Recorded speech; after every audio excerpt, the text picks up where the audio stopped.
Semester performance index, semester performance index. આ બધી વસ્તુ તમારે ફિક્સ કરી દેવાની.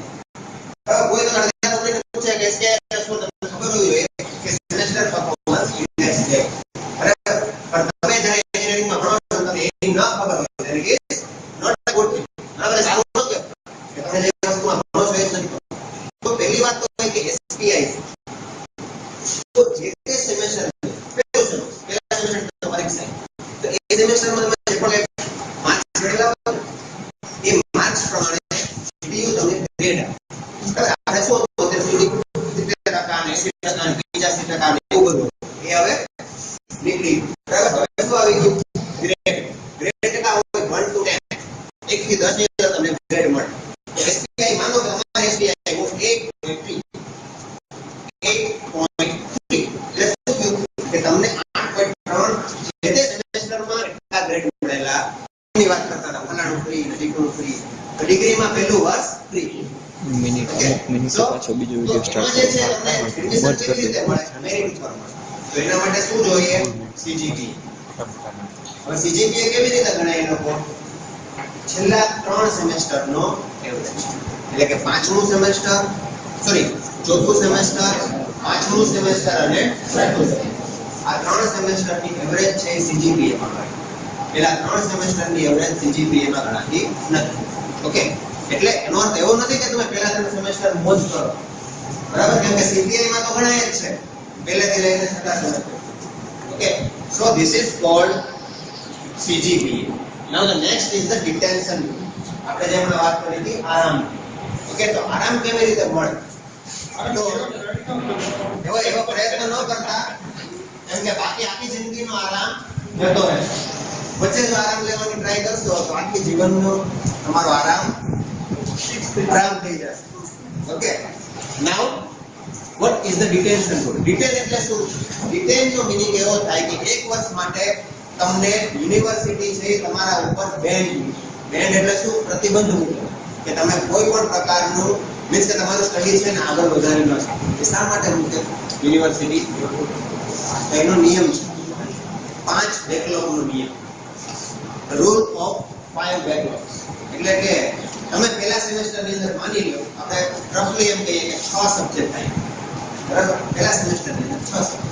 હવે 6 માંથી 4 માં તમે પાસ થયા અને 2 બાકી રહી ગયા. ઓકે, હવે બીજું સેમેસ્ટર આવ્યું. બીજા સેમેસ્ટરમાં પણ કેટલા સબ્જેક્ટ હતા? 6. તમારે કેટલા આપવાના? 6 + 2 આગળના આપણે સાચવેલા હોઈએ એટલે ટોટલ કેટલા? 8. બરાબર? 8 વિષયની તમે પરીક્ષા આપી અને વળી પાછો 8 માંથી 3 માં તમે ફેલ, 5 માં પાસ. હવે તમે ક્યાં આવ્યા? બીજા સેમેસ્ટર. હવે તમારી પાસે કેટલી મૂડી છે? પ્રોપર્ટી કેટલી તમારી? 3. બરાબર? એટલે 3 સબ્જેક્ટ જૂના અને વળી 6 નવા તો ઊભા જ હોય. ઓકે, એટલે 6 ને 3 9. પછી માથે પડે બધું. એટલે શું થાય?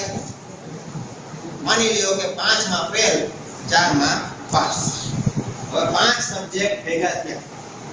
જ્યારે પણ 5 સબ્જેક્ટ ભેગા થાય એટલે તમારે 1 વર્ષ માટે તમે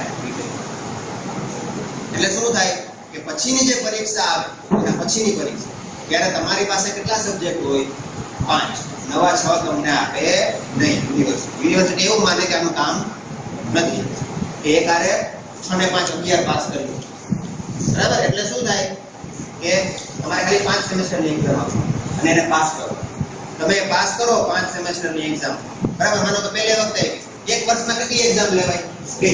બરાબર? તમારે 2 એક્ઝામ આપવાની અને 2 એક્ઝામની અંદર તમારે 5 જે બેકલોગ છે એને ક્લિયર કરવાના.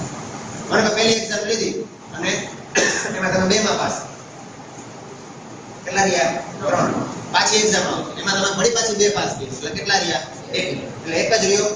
વળી પાછા તમે નેક્સ્ટ સેમેસ્ટરમાં એડમિશન લો અને એની જ્યારે એક્ઝામ આવશે ત્યારે 6 એ સેમેસ્ટરના અને 1 જૂનું એટલે કે 7.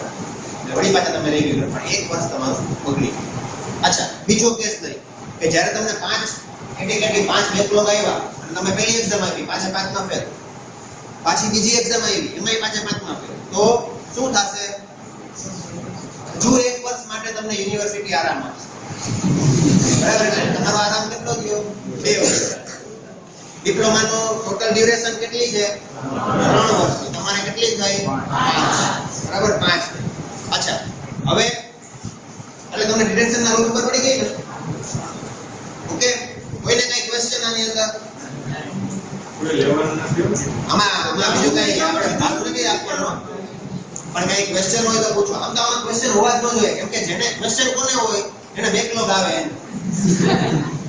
જેને બેકલોગ જ નથી ખબર, કે જેને એટીકેટી કોઈ આવતી જ નથી, એને એટીકેટીના નિયમ આ શું લેવા છે કઈ લેવા દેવા? ઓકે, પણ છતાંય કોઈ કારણોસર કઈ એવો પ્રોબ્લેમ થાય ને વિદ્યાર્થી, બરાબર, તમે ગમે ત્યારે મારી હેલ્પ લઈ શકો. હવે આપણે આગળ વાત કરીએ તો 5 વર્ષ થયા તમે, બરાબર, હજી 1 વર્ષ તમે ક્યારેક આરામ પછી કર્યું, બરાબર, તો કેટલા થયા? 6 વર્ષ. હવે 6 વર્ષ સુધી તમે ડિપ્લોમા પાસ કરી લ્યો ત્યાં સુધી વાંધો નથી. જો 6 વર્ષમાં તમે પ્રોફેશનલ કોર્સમાં એટલે તમે સ્કૂલમાં નથી ભણતા, in school there is a text book. Text book આવે સ્કૂલની અંદર, એમાં શું હોય? ગુજરાતીની ટેક્સ્ટ બુક, ઇંગ્લિશની ટેક્સ્ટ બુક, મેથ્સની ટેક્સ્ટ બુક, એની અંદરથી બધું પૂછાય. એન્જિનિયરિંગમાં એવું નથી. એન્જિનિયરિંગની અંદર એક બુકની અંદરથી તમને બધું મળે એવું જરૂરી નથી. તમારી પાસે સિલેબસ આવી ગયો, બરાબર, જીટીયુ નો સિલેબસ, પણ એક જ બુકની અંદરથી બધું મળી જાય એવું જરૂરી નથી. તો you have to go for different books. તમારે અલગ અલગ બુક્સ જોવી પડે અને એમાંથી તમારે ભેગું કરવું પડે મટીરિયલ. તો એ જે બધી બુક્સ છે તે ઓલ આર રેફરન્સ બુક્સ. એમને તમને બધું સમજાવું કે ભાઈ આ સબ્જેક્ટ છે એની અંદર તમે આટલી 3 બુક જુઓ, તમને એમાંથી બધો સિલેબસ મળી જશે. ઓકે, તો ઘણી બધી રેફરન્સ બુક્સ લાઇબ્રેરીની અંદર અવેલેબલ છે. Next thing is science and technical magazine. બરાબર, આપણે મેગેઝિન તો ખબર છે બધાને, આપણી ઘરે ચિત્રલેખા આવતું હોય, અભિયાન આવતું હોય, okay, they all are magazines. But in this institute we are having science and technical magazine.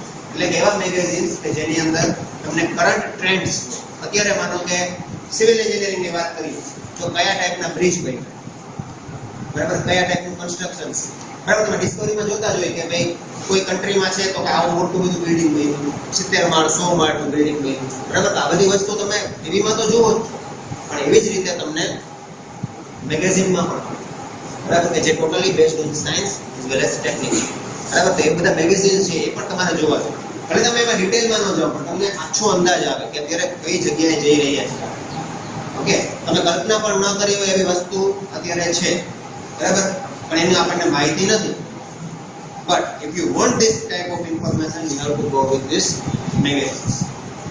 Next thing is the motivational books. Motivational books એટલે આપણે જ્યારે ટેકનિકલ સબ્જેક્ટ છે ભણીને ઘણી વખત થાકી જઈએ, ઓકે, તો એવા ટાઈમે આપણને મોટિવેશનલ બુક્સ એટલે સપોઝ કે વિવેકાનંદના જીવન ઉપર આધારિત બુક્સ હોય, બીજા કોઈ એવા મોટા સેલિબ્રિટીના જીવન ઉપર આધારિત બુક હોય, અબ્દુલ કલામના બુક હોય, બરાબર, ઘણા બધા ઓથર હોય. તો એ બધી બુક્સ પણ આપણી પાસે અવેલેબલ છે, એ તમે વાંચી શકો છો. એમાંથી તમને ઘણું બધું નોલેજ મળશે, પ્લસ તમારું જે મેન્ટલ સ્ટ્રેસ છે એ પણ ડાઉન થઈ જશે.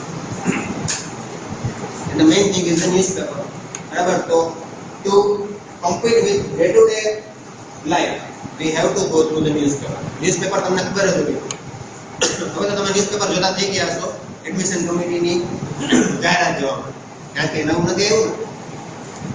જેવી રીતે જે પણ કરંટ ટ્રેન્ડ્સ છે જાણવા માટે ન્યૂઝપેપર પણ આપણી પાસે અવેલેબલ છે, ઇંગ્લિશ ન્યૂઝપેપર પણ અવેલેબલ છે, ગુજરાતી ન્યૂઝપેપર પણ અવેલેબલ છે.